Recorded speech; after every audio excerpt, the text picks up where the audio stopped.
And welcome back to Coast. George Norrie with you. Cheryl Jones joins us for her monthly report. She's an investigative reporter for us. She's been a news anchor and meteorologist for the networks of CNN and the Weather Channel. Cheryl, welcome back. Well, thank you. It's good to be back. All right, tell us more now about your paranormal investigator. Oh, my goodness. He is, aside from this crazy world, my guest is Chris Bors. He's the world's first ghost behaviorist.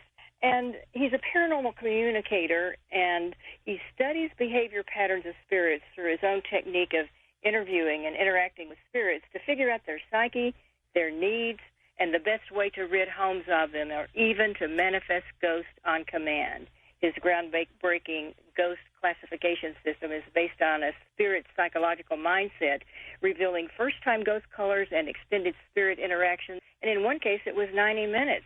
He blends concepts of psychology, philosophy, quantum physics, ancient texts, and Eastern philosophy, including the Tibetan Book of the Dead, for a groundbreaking approach to the spirit world and ghost behavior patterns, and really just why spirits do the things they do. He's host of the YouTube show Ghost Doctor, which showcases next-level ghost hunting methods and the amazing results he believes can be achieved by praying for the spirits. His new book is hot off the presses tonight, just in time for our show, and it's titled Ghost Behaviors, Ghost Hunting 2.0. Here now is part one of our conversation. Hello, Chris. Welcome to Coast. Oh, thank you for having me. First of all, let's start out with what a ghost behaviorist is. So a ghost behaviorist is somebody that studies the behavior patterns of spirits. And I use a number of tools like psychology, sociology, ancient texts, and I use those as a foundation to create a new systematic approach to the spirit world. And the reason I do this is because I want to get into the psyche of a spirit. I want to figure out their needs, their wants, because I have to help them and remedy their situation because they're earthbound for a reason, and we got to get down to it. Tell us about your book, Ghost Hunting 2.0, Breaking New Ground. What makes it so revolutionary? I have always been a big fan of the ghost hunting shows, and I noticed that around 2010, 2012, they all hit this wall where they could find the paranormal, but they just didn't know what to do with the paranormal after they found it. So I was like, we got to figure out what is this next step. So I went through the psychology route, and I broke down the spirit realm through mindsets, and I have a classification system, and I just get into all that to find that next layer, this next level to the paranormal. I've been very successful in getting evidence that blows the mind. I've been getting lately manifestations on command. It's that powerful of a tool. So this is the next level. Has anyone ever done this area of ghost behaviorism before? No, certain people have kind of tiptoed around the waters, but like I said, nobody really knows where to take this next. And even if they do, it's like, well, what do you do with a spirit when you find it? And once you figure out that matrix of the mechanics of the afterlife, how it works, man, the sky's the limit. What unique approaches are you bringing to the area of paranormal research? So if you look at the ghost hunting landscape as a whole, you'll see that mostly they're using Western ideology. I, on the other hand, use Eastern methodology, where I'm using things like the Tibetan Book of the Dead, philosophies from that part of the world. I use mantras and prayers and singing bowls and some very advanced spiritual communication techniques to really burst open that door in ghost communication, and it's been amazing. And there are a lot of tools that I haven't made public yet, but the beauty of what I do is you need the whole body of work or it's not going to work for you. What started you on this specific new journey as a ghost behaviorist? I was studying things like psychology, sociology. I was reading ancient texts like the Tibetan Book of the Dead, the Egyptian Book of the Dead, very heady texts. But once you figure out, oh, that's what they're saying, it just opens a door to how the spirit world works. So I was like, let me go out into the field because I know I can do something amazing with this foundation. So the first place I went to was the St. Augustine Lighthouse in Florida. What I ended up walking away with was a interaction with the spirit that broke the mold. Now, when you watch these ghost hunting shows, you'll see interactions that last 30 seconds, a minute, maybe a minute and a half. But I walked away from this investigation with a 90-minute interaction with a spirit. And some of the things I was able to interact with the spirit and ask them about, things about the afterlife, even the tour guide that I was with just blew him away. And one of the most amazing things that unraveled is this interaction that I was getting with the spirit of Eliza that is at that lighthouse. There were certain lulls of the conversation. I was thinking, why does she keep stepping away from this conversation when I ask certain questions about the afterlife? So I point blank asked her, are there certain things that you're not allowed to tell us? And she said, yes. I said, are there certain things that I'm not allowed to ask you? She says, yes. I said, will you get in trouble if you tell us about those things? Yes. And then I asked her, are there rules to the afterlife you have to follow? And she said, yes. This just tells me that there's someone policing the afterlife. There's got to be a tier system to the afterlife. And then if that's the case, there's angels, demons, and we have to get into a theological discussion of God and the devil. So that's just the first footsteps in being a ghost behaviorist. Wow. One important strategy that you use on ghosts and hauntings is praying for them. How does this benefit them, and should people pray for them? Do spirits want our prayers? Yes, absolutely. This is the one thing that ghost hunters just don't understand yet. When I listen to EVPs that I've caught or TV celebrities have caught or other groups have caught, 9 times out of 10, it's an EVP of someone calling out for help or help me, or they need some assistance. So it's like, we need to pray for them. We need to start praying for the spirits, because there are other cultures like the Mexican Day of the Dead where they dedicate one day to praying for loved ones. The Buddhists have the same exact thing. And we have to start praying for our loved ones, because there are certain obstacles that I found on the other side that helps them get to the next step, or helps them get to that next step even faster. So what prayers do you do for them? That's why I've come up with a classification system for the spirit world, because I have to use certain prayers on certain spirits because they're all struggling with different things. It's not just a catch-all, be-all thing. So I use Tibetan prayers, mantras, because it's an older religion. They have a better handle and understanding on what's going on in the afterlife. And I've tried this stuff in the field and it works. So yeah, we have to start praying for loved ones and people caught up in murders and tragic things, because we not only have to heal them, but we have to heal these locations as well. And it's a whole thing. What about suicides? I've come from a family where we've had suicide in our family, so I've gone through the motions there. And there are certain prayers that I have to do, because when you commit suicide, that's kind of like a no-no, because what happens is your life is preordained to a certain point. And let's say like 2 years from now, if your path is going to bounce off somebody else's path, and their path is required to meet, by committing suicide, you've taken yourself out of the equation. Now the universe has to course correct all the different paths that are going to bounce off your path. So that's a lot of karma that's going to be unloaded onto you. So in a suicide situation, I've got to do certain prayers to kind of alleviate that. And there's a learning curve when you pass over of figuring out, oh, I'm dead. So praying for them also alleviates that as well. In fact, ever since I started praying for spirits, I will get nightly visits from spirits because they just won't leave me alone. In fact, it took a very long time for me to figure out what was going on at night, because our bed would start shaking for no reason at all. So I usually do a nightly prayer to keep out negative entities. And all the bed shaking has stopped ever since I've done that. That right there just tells you that this stuff works. And even during investigations, when I pray for spirits, they are very attentive. Everything will be very calm. They're like absorbing it or feeding off of its essence to heal them and take them to the next level. You mentioned the Tibetan Book of the Dead, and I know that you use ancient texts in your work, as you've referenced. How specifically would you say that helps you? The thing that I love about it is it talks about there are 6 main realms to the afterlife. I've found more, but there are 6 main realms that I find that once a spirit crosses over, they can be kind of lured into. And I say lured because the mindset of a spirit determines everything, Cheryl. When you pass over, let's say you're like in the mafia, you murdered, you killed, you did whatever. Your mindset is going to attract you into the realm that murderers and people like that go. It's hard for them to pull away. And I say that because in the Tibetan Book of the Dead, it's very clear that once somebody crosses over, you not only see a white light, there are chances that you could see multiple different hued colors of tunnels of light. And I believe the red one is the one that'll take you like to the hell realm. So if you're murdering and things like that, you will be attracted to that tunnel. Even if you want to go through the white one, it's like, oh, nope. So this is why meditation is so important, because when you're on the other side, it'll help you discern where you need to go and not make a misstep.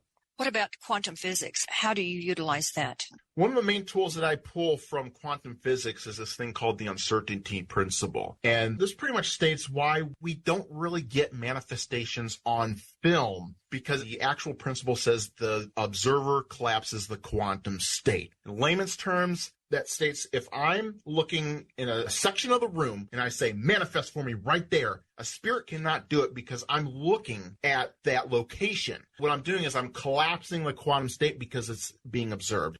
The Tibetan singing bowls in healing, how do those vibrations work? One thing that I've found about the paranormal is that there are different vibrations, different layers of reality that exist. In fact, the Tibetan singing bowls, each one is tuned to a different realm or a different chakra. If a spirit is in an area suffering from a certain problem, I'm like, okay, I need this bowl, I need this prayer, and come at it this way. And 9 times out of 10, I'm able to cure them. And understanding that there are different vibration levels has also helped me to get manifestations on command as well. Great. You have some specific techniques for manifesting ghosts on command? Yes, so this is kind of interesting because once you start figuring out the matrix of the afterlife, you start getting EVPs on command. So there was this one investigation that I was on. There was this lady haunting this area, and I was using my comfort building techniques. You know, because I use psychology, I was building a level of comfort with her because I find that they will interact with you more. And it came the part in the conversation where I said, you know, I understand what you're going through. Sometimes for spirits, it's hard to manipulate things in the material world and things like that. And all of a sudden, while I was talking about how she can manipulate the material world, I saw, when I played this back, I saw a streak of light cross or zip across the video footage that I caught. And at first I dismissed it. I was like, oh, that's got to be a reflection. But when I went back and looked at it later, I was like, this is weird, because I had that camera set up for about an hour, didn't get anything else like this. And when I slowed it down, that's when it hit me. It looked like a hand manifesting real quick as if to reach out and touch me. And what's amazing about this is that it only showed up in 8 frames of video, which means it's like 1/3 of a second, which is quicker than the mind's eye. So that goes back to the uncertainty principle. This lady could not materialize fully because I had knocked her out of our reality. So she could only exist quicker than the mind's eye, which she did. The most intriguing thing about this is I had no filter on my camera, no night vision, no nothing. It's in solid color. And when this thing manifested, it was engulfed in a greenish hued color. Now this changes everything, because when you watch on these ghost shows, when they get ghost lights and things like that, it's always monochrome, never in color. This is the first time anything like this has ever been documented. What I found is that ghost colors have meaning. And as a ghost behaviorist, I'm all over this because I'm like, oh, I've created a classification system. So now it's like, okay, what do the colors mean? This just opens the door for deeper discussion. And look, we're just slicing the top layers of the afterlife. And I'm all about finding the next level. So this is just amazing to me. He's into this in a big way, Cheryl, isn't he? He really is. He just doesn't stop. He's like the Energizer Bunny on this. But the story about the green hand manifesting in color, the ghost hand. Now, that video is on his YouTube channel, which is Ghost Doctor, and our listeners can go and find that and take a look at that and see what they think when they see that video that he played back in slow motion. You know, just make their own decision about it. It's really curious. And as you know, in this business, you do run into a lot of curious things, but he's doing quite a bit to try to break new ground and break all the rules. He must be one of the best in the field. He is really, really aggressive at his aggression, and he, as he explained, he brings together a lot, including the Eastern philosophy, the Tibetan Book of the Dead, sociology, psychology, and world religions. So he brings quite a mix to the table, and then he blends in the Tibetan singing bowls and the mantras and the prayers. So I think he's onto something. We're going to come back with part 2 with Cheryl Jones in just a moment here on Coast to Coast. Cheryl's website, by the way, is her name, linked up at coasttocoastam.com. Spells her name a little differently. She's got 2 L's in her name, and we'll be back with part 2.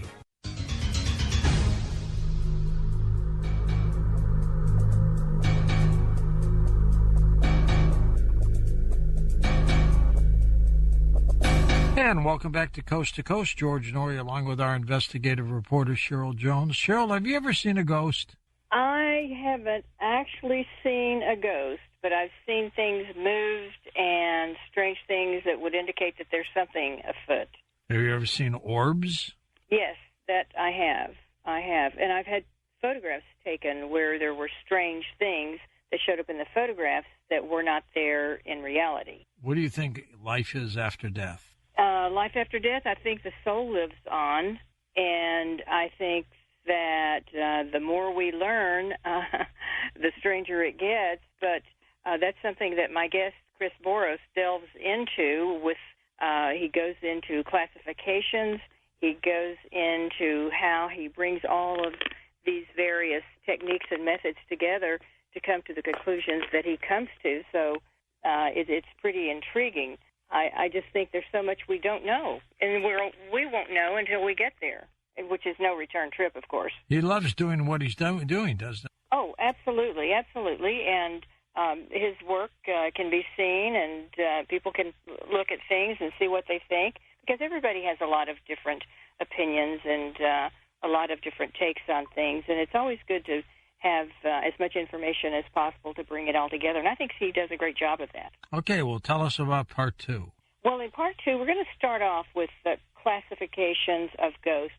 And that's a system that he's come up to and come up with that breaks it all down. And so he uses that kind of as the overview to start with to put the ghost in categories. So he'll explain how all of that works and what it all means and why all of that is important. And he'll also go through the stages of hauntings and talk about how he incorporates anything that may be happening in the paranormal and the off-world phenomenon into his whole overview, how he vets and validates. So it's really quite an interesting approach that he has. I can see why it's unique and why there's not another one like it. And why don't we start now with part 2 of my conversation with Chris Boros. Chris, you've come up with a classification system for spirits to better help them. Can you explain that? I have broken down the ghost world by their mindset because this is the only way to do this. When I go into an area, the first thing I want to do is figure out, okay, who am I talking to? Because I have to tailor my approach to figure out their needs, their wants, and how to remedy the situation. I've come up with 7 different classifications, okay, and this is all based on their mindset because there are a couple of different scenarios that can happen after the point of death. If somebody dies like in hospice care or very peaceful, 9 times out of 10, they'll just go out into heaven and off to the realm where they need to go. But the earthbound spirits, well, I call them hungry ghosts. When I say hungry, think of a psychological hunger, not a physical hunger, because they're psychologically craving finishing unfinished business. They've got things to do. But if spirits have died very abruptly, they will be locked in this confusion state. So we have the confused spirit, the hungry spirit, and then with the hungry spirit, there is what I call a sliding scale of hunger. The more you spin out of control, it spins you off into other classifications, like being introverted or extroverted, or at certain points, you just have this insatiable hunger, and you just become a parasite in the afterlife because they're just constantly feeding off people and emotions and things like that. And then those can also spin off even deeper into a destructive mode. And this is where we get the demonic type things or things posing as demonic. Sometimes their mindset is projecting that forward. They're not demonic. They're just projecting that forward. And then, of course, we also have the helper spirit, which are just spirits that want to hang around, watch over loved ones. But you got to be careful because even they can even spin out of control, like, the constant craving of helping people and whatnot. So it's just a constant bouncing around of these spirits from different classifications. And my job as a ghost behaviorist is to take all these different classification mindsets and center them. Because once I get the spirit centered, then I can tell them, okay, now now we need to get you on your way. And it's not as easy as saying, go to the light, because they're dead. They've seen the light. They're over it. So that's why I do prayer work, because that gets them where they need to go a lot quicker than saying, well, go to the light.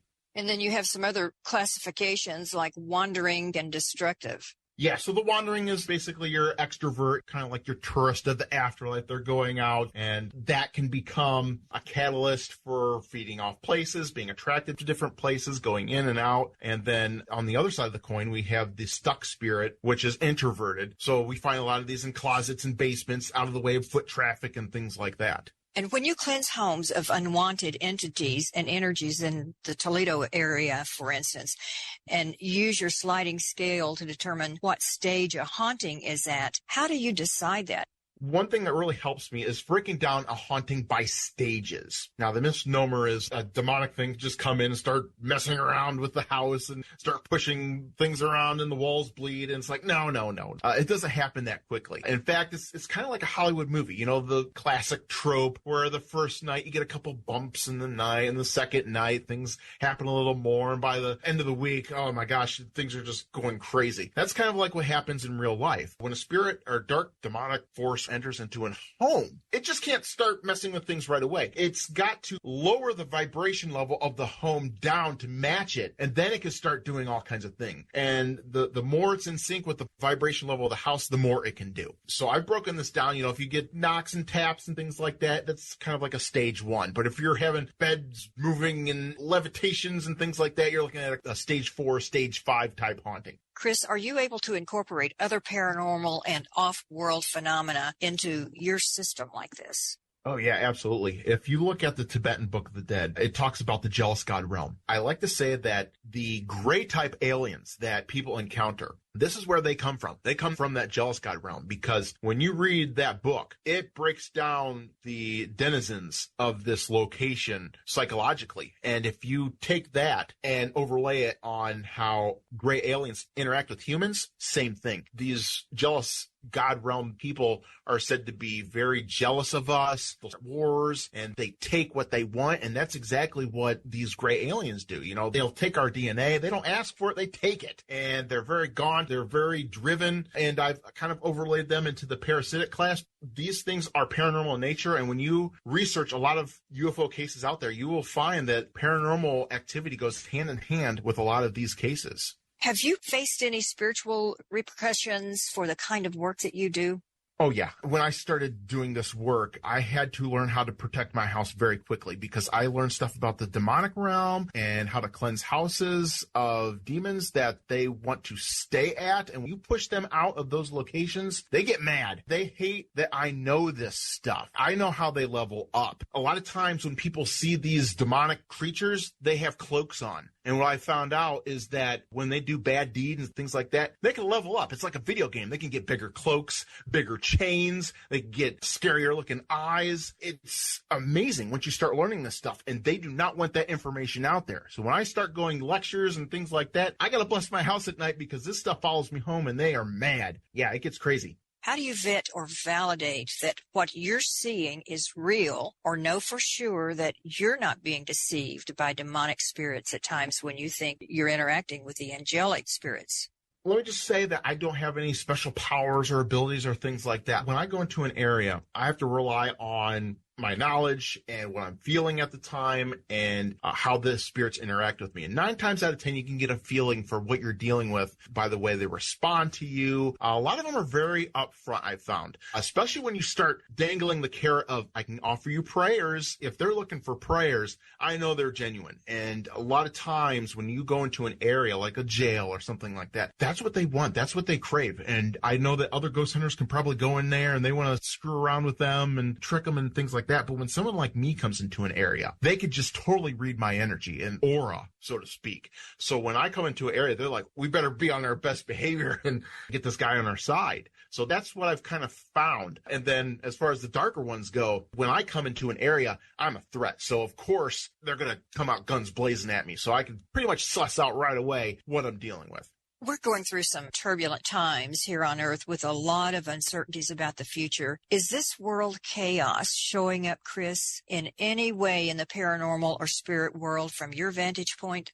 Yeah, absolutely. Like they say, as above, so below. I found that the number of haunted cases is on the rise. We're facing a paranormal pandemic here. I keep saying that because of a couple things. The secularism in our culture is increasing. The materialistic nature of people is increasing. There have been some medical things placed in front of mankind in the last couple years that are questionable, that also are going to have a deciding factor in our culture soon. And, when you put things like luciferize in certain medicines, you got to question, okay, wait a minute, how far does a spiritual battle go? And when people lose lives over their medical decisions, prayer is the only key, I think, to remedying the situation that we're going to be facing soon. So we've got a rough road ahead, I think. What do you do in terms of working with people on their emotional levels to face whatever may come in the future? I just got to stay the course and do my due diligence and just put it in God's hands. I can only do so much. And a lot of this stuff has just kind of fell into my lap. The spirit world, as crazy as it sounds, will put books in my hands and be like, you need to learn this stuff. Like before all these demonic attacks started, I got a message from spirit world saying, you better brush up on the demonic and how to deal with it. And I tell you, like 2-3 months later, it was like a full onslaught against me in the house here. What's been your response from the public with your ghost behaviorism work? Is it considered a next level or another level to the paranormal world? When I do lectures, it's amazing because I see the look in people's eyes. They just don't see me coming. People are hungry for this next level of knowledge because when we look at the paranormal field, we've had the same 25 people at the top since like 2008, all saying the same thing, regurgitating the same talking points over and over. People want something new. They want something more, something deeper. And when I get up there and I start talking about classifications of spirits, why hauntings happen, the stages of hauntings, there's this collective jaw-dropping thing that happens over and over again. And when I talk, I see the light bulbs going off in their head like, oh my gosh, this is crazy. And when I open up the conversation for Q&A, people don't want to let me go. So we need to find that next level. People are ready for it. They're hungry for it. And they're tired of what's on TV now. And as far as I can see, I'm the only one giving it to them. Are there some simple things that you can share with people that they need to know to stop demons and demonic spirits from coming into their homes, or perhaps even opening the door for angelic spirits? How would you advise people to protect themselves? A lot of times when something is trying to slip into your home, it'll manifest in nightmares or sleep paralysis. Nobody's put that together yet, but when people get sleep paralysis, that's a stage 1, stage 2 haunting. Those are the beginning things, because a demon can enter your dream state a lot easier than it can in manipulating the material realm around you. Because I've suffered from sleep paralysis a lot during my 20s. Like, it got to the point where I didn't want to go to bed at night, and I had no idea what was going on. It scared me, the things I was seeing at night. And over time, sleep paralysis can manifest. You'll start seeing dark figures and things like that. And I've had a lot of people where I've come in, cleared their house, and it cures their problem of sleep paralysis. And so many people suffer from this. They think it's a medical issue. No, it's something dark trying to slip in. What is it specifically that you want people to take away and remember? The main thing I want people to know is that we've only scratched the surface. And what I want people to know is that praying for spirits is essential. People do it in other cultures, and we have to put it in ours, because that's the main thing I find that spirits are calling out for. Prayers. They need healing. They need help. And the hauntings are on the rise, and we have to reverse this. One way we can do that is by praying for them. So, Chris, where can people find your book, contact you, your site, social media, and keep up with all that you do? So I'm on YouTube. Just look up Ghost Dr. Chris. I'm on Facebook and Twitter. But go to ghostdrchris.com, and that's where you can learn to bless your house, and I'll do it with you. And it's just amazing. I have a book, Ghost Hunting 2.0 and Haunted Toledo. I also have a Blu-ray of all my investigations on one disc. Chris, thank you so much for being here with us tonight. It's been such a pleasure. We've enjoyed talking to you. Oh, it's been amazing. Thank you so much. Lex has a photo, by the way, of the green hand that he mentioned earlier in the segment. right there in the carousel reel, Cheryl. Oh, yes, that is fabulous. People can look at that. When I first heard the story, I thought, yeah, right, and then I looked at it, and as he described it frame by frame, you start to see what he's talking about, and you think, well, who am I to say that this is not for real? First I thought, well, maybe that's a car reflection, lights or something, but then you see that can't be the case, and then you see that it actually can't be a light from the outside because it goes over the window pane. So there's really room for a lot of curiosity right there. Sure is. We're going to take open lines with Cheryl in next hour here on Coast to Coast. All right, we're going to come back in a moment on Coast to Coast AM and take open line calls with Cheryl Jones.